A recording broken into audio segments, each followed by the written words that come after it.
అధికారంలోకి వచ్చే కదా ఇంకా 3 నెలలు 4 నెలలు కూడా కాలేదు. తెలుసుకుంటున్నాం గత ప్రభుత్వం ఏం చేసిందో అవన్నీ తెలిసే కదా మిగతా స్టెప్ వేయాలనేది. గత ప్రభుత్వం ఏం చేసిందో తెలుసుకునే కదా హామీలు ఇచ్చారు. గత ప్రభుత్వం ఏం చేసింది? 14 లక్షల కోట్ల అప్పులని చెప్పారు. ఎంత ఉన్నాయి? 7,80,000 7,50,000 కోట్ల అప్పులు ఉన్నాయి. 7,50,000 కోట్ల అప్పులు ఉంటే దాన్ని 10 లక్షలు అంటారు. 14 లక్షలు ఉన్నప్పుడు సూపర్ 6 ఇస్తానన్న చంద్రబాబు నాయుడు గారు 10 ఆయనే చెప్తూ మరి ఎందుకు ఇవ్వలేకపోతున్నాడు? ఒకటి, ఆయన ఈ అప్పులన్నీ కూడా ఓన్లీ వైఎస్ఆర్ కాంగ్రెస్ పార్టీ ప్రభుత్వం చేసినట్టుగా ప్రజలకు ఒక ఇంప్రెషన్ కలిగిస్తూ ఉంటాడు. మరి 2014లో 90,000 కోట్ల అప్పులు ఉన్నటువంటి ఈ ప్రభుత్వం, ఆంధ్రప్రదేశ్ ప్రభుత్వం, ఆయన 2019 దిగిపోయే నాటికి 4,50,000 కోట్లు, 4,50,000 కోట్ల అప్పులు ఎవరిచ్చారు? నేనన్నాను అది ప్రభుత్వంలో ఈ మాటలు మాట్లాడటం అనేటువంటిది ప్రజల్ని ఏమార్చటము, ప్రజల్ని మోసగించడానికి ఒక వేషం వేయటము, ప్రజల్ని మోసగించడానికి బేదార్పులు మాటలు, ఇవన్నీ కూడా ప్రజల్ని ఒక రకమైనటువంటి ట్రాన్స్లోకి తీసుకెళ్ళి, అంటే జాలి కదా ప్రజలు మర్చిపోతారని. People's memory is very short అనేటువంటి ఒక పెద్ద నమ్మకం ఉంది ఆయనకి, మర్చిపోతారు ప్రజలని.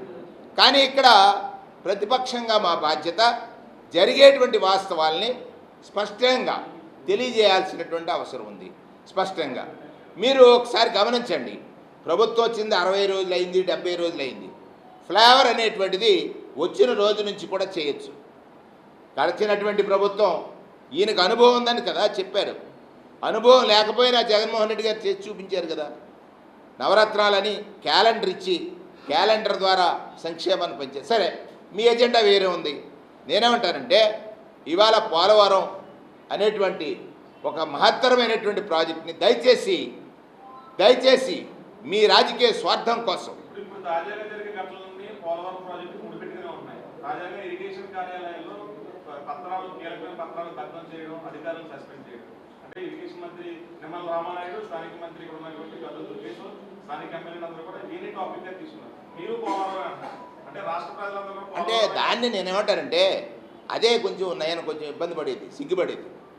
మీరు ప్రభుత్వంలో ఉన్నారండి. నిన్న పోలవరానికి సంబంధించిన వాస్తవాలు అంతర్జాతీయ నిపుణులు బయట పెడితే దాని నుంచి డైవర్ట్ చేయడానికి కదా ఈ పత్రాలు అంటించింది. అది వాళ్ళ ప్రభుత్వం అధికారుల పట్ల ఎలా ఉందనేది మీరు తీయాలి.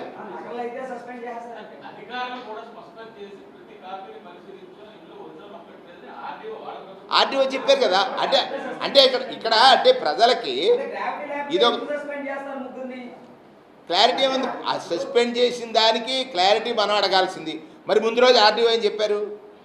అవన్నీ కూడా ఫోటోస్టాట్స్ అని చెప్పారు. ఎక్కడ దేని మీద కూడా సంతకాలు లేవని చెప్పారు కదా. మరి 2 కాంట్రాడిక్టరీ స్టేట్మెంట్స్ ఎవరికి వస్తున్నాయి? అంటే వాళ్ళకి కావాల్సింది ఏంటి? ప్రభుత్వానికి వచ్చేది లబ్ధి ఎక్కడొస్తుంది? ఈ పత్రాలు అడ్డుకుపోతున్నాయండి. ఆఫీసులో పత్రాలు అడ్డుకుపోవడం ఏంటి? ఇది వాళ్ళేం చెత్త కాగితాలు అంటారు, వాళ్ళే పత్రాలు అంటారు. ఇవన్నిటికి సంబంధించినటువంటి సమాచారం ఉంటుంది కదా. ప్రభుత్వం మీ చేతిలో ఉందండి. ఏ సమాచారం అయినా మీ దగ్గరికి వస్తుంది. అది మర్చిపోయి ప్రజల్ని ఏమార్చడానికి కదా. పోలవరానికి సంబంధించి వారు చెప్పారు కదా. నిన్నటి వరకు ఏ నిజాలు చెప్పారు? వారు ఏం చెప్పారు? ఈ పోలవరం అనేది కేవలం జగన్మోహన్ రెడ్డి గారి వల్లే నాశనం అయిపోయిందంటారు. అంటే స్పిల్వే కట్టి పెద్ద 23 లక్షల క్యూసిక్లు వాటర్ వచ్చినా కూడా ఏమాత్రం ఇబ్బంది లేకుండా ఈ రాష్ట్రంలో ఫ్లడ్ మేనేజ్మెంట్ చేసినటువంటి జగన్మోహన్ రెడ్డి గారి వల్ల నష్టం జరిగిందా? మీరు 3 పనులు ఏకకాలంలో ప్రారంభించి ఈ ప్రజలు ఇప్పుడు ఎలా 900 కోట్లు అంటున్నారు, 1000 కోట్లు అవ్వచ్చు, ప్రాజెక్ట్ లేట్ అవ్వచ్చు. మీరు లెక్కలు చెప్పారు, పవర్ ప్రొడ్యూస్ చేస్తే ఇంత డబ్బు వచ్చింది అనవచ్చు. ఈ అన్నిటికీ కారణం ఎవరు? మీరు కదా. అది ప్రజలకు తెలిసిపోద్దని కాగితాల డ్రామా. ఎలా మాట్లాడతారు? చెప్పడానికి కొంత సిగ్గుపడాలి. మరి ఎందుచేతనంటే ప్రభుత్వంలో ఉండి ప్రభుత్వ అధికారి చెప్పినటువంటి మాటలు తప్ప, ప్రభుత్వ అధికారే కదా చెప్పారు. అవి వేస్ట్ పేపర్స్ అనేటువంటిది కాకపోయినా వైఎస్ఆర్ కాంగ్రెస్ పార్టీకి దానికి సంబంధం ఏంటి? ఏ ఉద్యోగి? వైఎస్ఆర్ కాంగ్రెస్ పార్టీ ఉద్యోగులు ఏంటి? ఉద్యోగులే, రాష్ట్ర ప్రభుత్వ ఉద్యోగులు.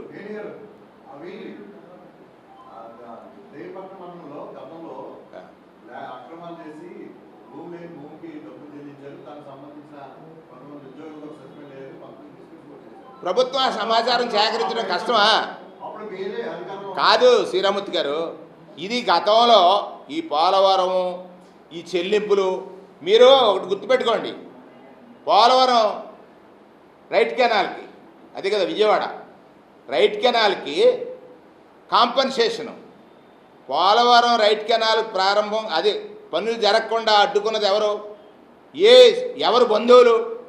పోలవరానికి అప్పటి వరకు చెల్లించినటువంటి రైట్ కెనాల్ భూములకు చెల్లించినటువంటి కాంపన్సేషన్ని 4-5 రెట్లు పెంచి చెల్లించింది ఎవరు?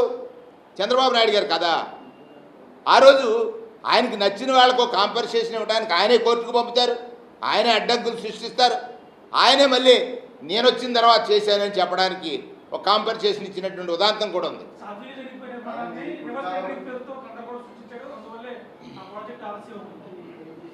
అదే తాను చెయ్యలేంది ఎదుటివాడి మీద నెట్టేయడానికి, తను చెయ్యలేంది ఎదుటివారి మీద నెట్టేయడానికి చేసేటువంటి ప్రయత్నం అంటాను నేను. అసలు 3 ఒకేసారి ప్రారంభించడం అనేటువంటిది ఘోర తప్పిదం అని కదా ఈ అంతర్జాతీయ నిపుణుల కమిటీ ఇచ్చినటువంటి నివేదిక. మేము వేసింది కాదు ఈ కమిటీ, ఆయన తెచ్చుకున్నది ఈ కమిటీ. ఆ కమిటీ ఇచ్చినటువంటి నివేదికను నేను చెప్తున్నాను ఇక్కడ. మేమేమన్నా వైఎస్ఆర్ కాంగ్రెస్ పార్టీ వేయలేదే ఈ కమిటీని. ఆ కమిటీని తెచ్చుకున్నటువంటి ఆయనకి ఆ కమిటీ ఇచ్చిన నివేదికలో ఆయన చేసిన అనాలోచిత నిర్ణయాల గురించి చెప్పారు.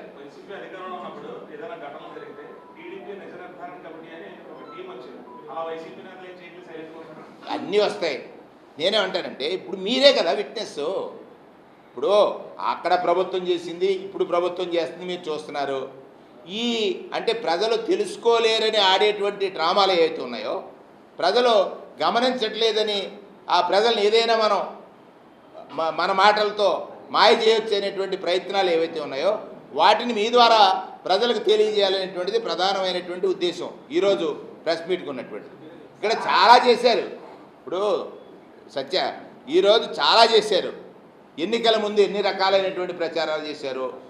అవన్నీ జరగనప్పుడు ఖచ్చితంగా మేము ప్రశ్నిస్తాం, ప్రజలు ప్రశ్నిస్తారు, ప్రజల్ని చైతన్యపరుస్తాం. ఆయన చేసినటువంటి ప్రయత్నాల వల్ల ప్రజలు ఎంత నష్టపోయారో తెలుసుకునేటట్టు చేస్తాం. ప్రజలకు కావలసినటువంటి అన్నీ అంటే ప్రజలు ఆ రకమైనటువంటి చైతన్యవంతులు కావడానికి కావలసినటువంటి ప్రతి ప్రయత్నాన్ని మేము చేస్తాం. దేనికి?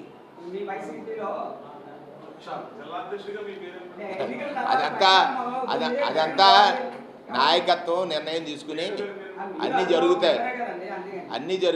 జరిగేటప్పుడు చూసుకుని వేసుకుందాం. ఇప్పుడు ఎందుకు తొందర?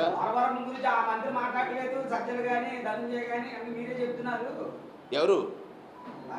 నేను ఇవాళ ప్రెస్ మీట్ మంచి రోజు అని ఇవాళ ప్రెస్ మీట్ పెట్టాను. అందులోకి ఇవాళ ప్రధానమైనటువంటిది గోదావరి జిల్లా వాసిగా, ఓ జిల్లా పరిషత్ చైర్మన్ చేసిన వాడిగా, లేకపోతే మంత్రిగా, ఈ రకమైన జిల్లా అధ్యక్షుడు కూడా చేసాను ఆల్రెడీ గతంలో ఒకసారి. అది కూడా అన్నీ చూసిన తర్వాత బాధ కలిగి ఇంత దారుణమైనటువంటి సత్యదూరమైన మాటలు, అబద్ధం, ప్రజల్ని ఇంత మోసం చేయటమా అంటే చూడండి. అక్కడ వారు నియమించినట్టు కమిటీ నియామకం ఏదైతే ఉందో దాన్ని డైవర్ట్ చేయడానికి చేసే ప్రయత్నం ఏదైతే ఉందో ప్రభుత్వంలో ఉండి అది చేయడం అనేది చాలా దురదృష్టం.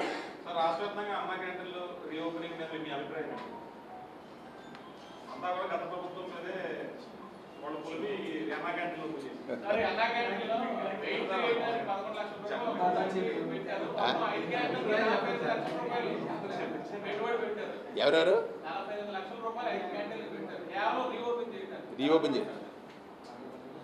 దాన్ని విశ్లేషించి అలా కదబ్బా, దాన్ని నేను కామెంట్ చేయడం కంటే 300 మందికి పూటకి బ్రేక్ఫాస్ట్ లంచ్ డిన్నర్ కదా. అదే నేను అనేది. అంటే ప్రజల్ని మీరు స్వయం వృద్ధి చెందిన వాళ్ళుగా చూడటం చంద్రబాబు నాయుడుకి ఇష్టం లేదు. మీరు కడుపేదవాళ్ళు హిప్నటైజ్ చేస్తున్నాడు. అన్నం కూడా లేదురా బాబు, మీకు అన్నం కూడా లేదు, మేము అన్నం క్యాంటీన్లు పెడితే కానీ మీకు అన్నం లేదని చెప్పేటువంటి నిన్న చూసాం కదా మనం.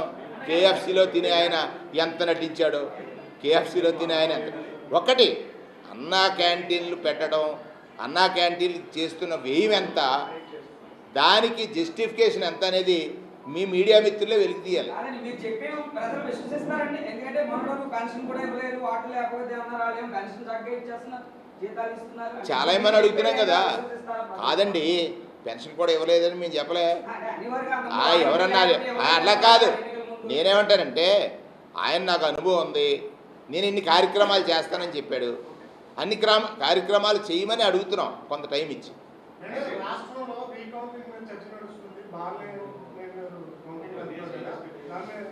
టెక్నికల్గా అది బాలినేని గారు దాన్ని ఫాలో అవుతున్నారు, మీ మీడియా కూడా చూపిస్తూ ఉంది, సోషల్ మీడియాలో వస్తూ ఉంది. టెక్నికల్గా కావలసినటువంటి ఇవన్నీ కూడా న్యాయస్థానాల నుంచి వచ్చినటువంటి ఆర్డర్స్ బట్టి జరుగుతుంది.